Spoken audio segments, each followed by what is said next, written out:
और हर एक विभाग ने अपने स्तर पर कार्य करना प्रारंभ किया। यही परिणाम है। जिस उत्तर प्रदेश की अर्थव्यवस्था आज से 8 वर्ष पहले,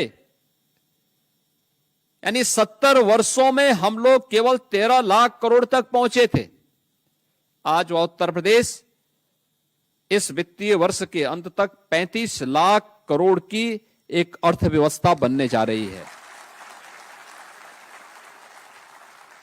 यानी जो कार्य 70 वर्ष में नहीं हो पाया, उससे भी 2.5 गुना वृद्धि हम लोगों ने मात्र 8 साढ़े 8 वर्ष के अंदर उससे बेहतर गति देकर के उत्तर प्रदेश को आगे बढ़ाने में सफलता प्राप्त की है। ये सफलता तब प्राप्त की है जब उत्तर प्रदेश के नौजवानों को उत्तर प्रदेश के अंदर नौकरी की गारंटी मिली।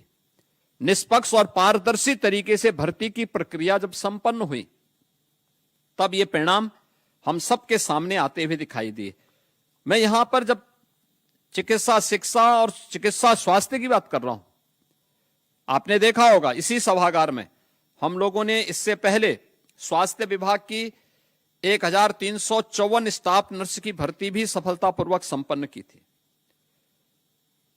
स्वास्थ्य विभाग के 7182 एएनएम भी सफलतापूर्वक भर्ती करके उन्हें नियुक्ति पत्र यहीं पे वितरित किया था। 1102 स्पेशलिस्ट चिकित्सकों की भी भर्ती की प्रक्रिया करने के बाद उन्हें नियुक्ति पत्र वितरण का कार्य भी किया गया। चिकित्सा शिक्षा विभाग के 278 जो एसोसिएट प्रोफेसर्स थे, उनकी भी भर्ती की प्रक्रिया को संपन्न किया और उत्तर प्रदेश के जो हमारे बड़े बड़े चिकित्सा संस्थान हैं, उनके लिए 2142 स्टाफ नर्स की भी भर्ती की प्रक्रिया को सफलतापूर्वक अकेले एक विभाग के स्तर पर इतनी भर्ती की प्रक्रिया संपन्न हुई, जिन्हें नियुक्ति पत्र देकर के आज वे उत्तर प्रदेश के विकास में अपना योगदान दे रहे हैं। यही उत्तर प्रदेश है जिसके बारे में डिप्टी सीएम श्री ब्रजेश पाठक जी कह रहे थे कि उत्तर प्रदेश में गवर्नमेंट मेडिकल कॉलेजेस 17, जनपद हैं 75, आबादी उस समय 20 करोड़, आज वो 25 करोड़ के आसपास, लेकिन मेडिकल कॉलेज 17 थे। आज उत्तर प्रदेश के अंदर सरकारी और निजी क्षेत्र को मिलाकर के देखेंगे तो जो पहले 40 मेडिकल कॉलेजेस थे, जिसको बनने में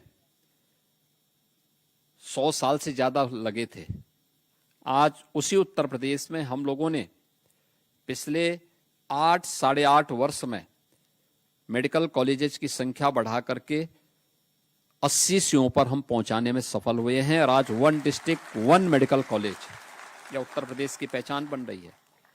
मेडिकल कॉलेज बनेगा तो केवल मेडिकल कॉलेज एडमिशन ही नहीं होते हैं, उसमें मेडिकल के प्रोफेसर भी, एसोसिएट प्रोफेसर भी, असिस्टेंट प्रोफेसर भी,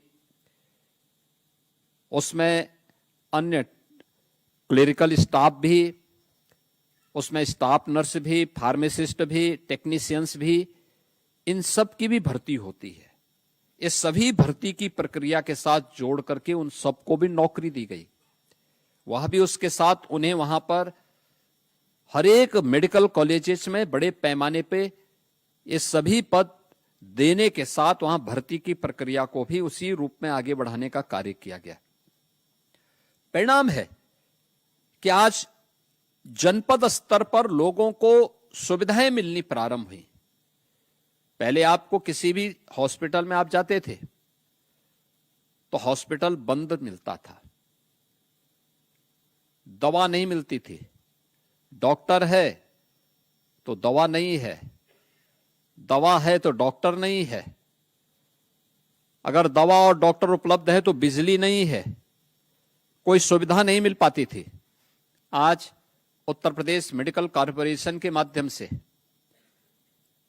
दवाइयां भी उपलब्ध हो रही हैं, तो 5 करोड़ 34 लाख से अधिक परिवारों को, यानी अगर एक परिवार में 5 लोग भी होंगे ना, तब भी आप अनुमान कर लीजिए कि कितनी बड़ी संख्या इससे लाभान्वित हो रही है।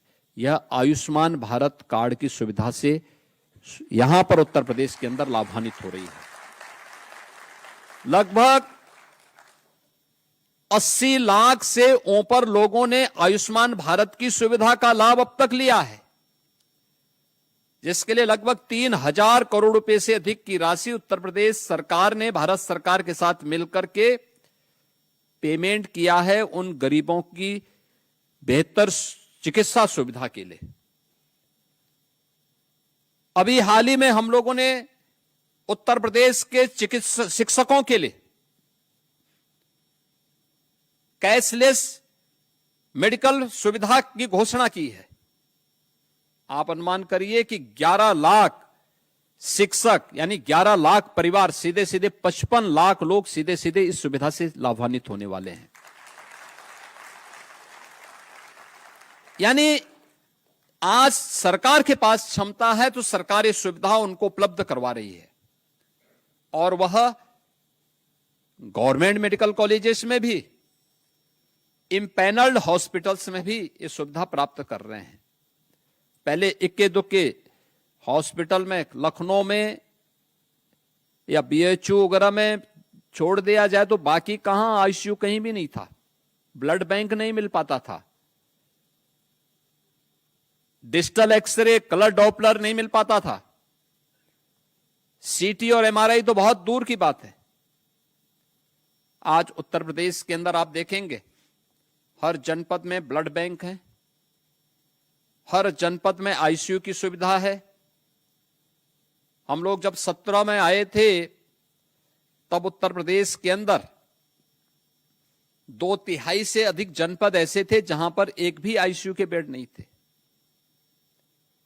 आज उत्तर प्रदेश के अंदर हर जगह आप जाएंगे, आपको वहां पे आईसीयू के बेड भी मिलेंगे, मिनी आईसीयू भी मिलेंगे, डिजिटल एक्सरे की सुविधा मिलेगी, ब्लड बैंक भी मिलेगा। किसी भी प्रकार की वायरस जनित, विषाणु जनित बीमारी में जिसमें प्लेटलेट्स काउंट कम होते हैं तो ब्लड सेपरेटर यूनिट या इस प्रकार की सुविधा भी वहां लोगों को, एक सामान्य गरीब से गरीब पेशेंट को प्राप्त होता है। डायलिसिस की सुविधा सभी 75 जनपदों में फ्री में सुविधा, हर गरीब के लिए फ्री में सुविधा। ऐसे ही हर एक क्षेत्र में यह सुविधा उपलब्ध करो। यानी अगर मेडिकल कॉलेजेस की संख्या, हॉस्पिटल्स की संख्या बढ़ी है तो जनता को दी जाने वाली सुविधाएं भी उसी क्रम में बढ़ाई गई हैं।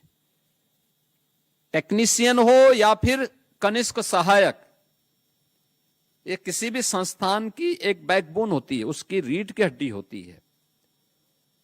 आप अगर अपनी कार्य पद्धति को ठीक करेंगे, बहुत सारे लोगों को सहायता मिलती है। कनिष्क सहायक क्लेरिकल काम उसका होगा, लेकिन अगर वह अपनी कार्य पद्धति के माध्यम से फाइल में तीव्रता ला दे, त्वरित गति से कार्य करना प्रारंभ करेगा, तो कहीं कोई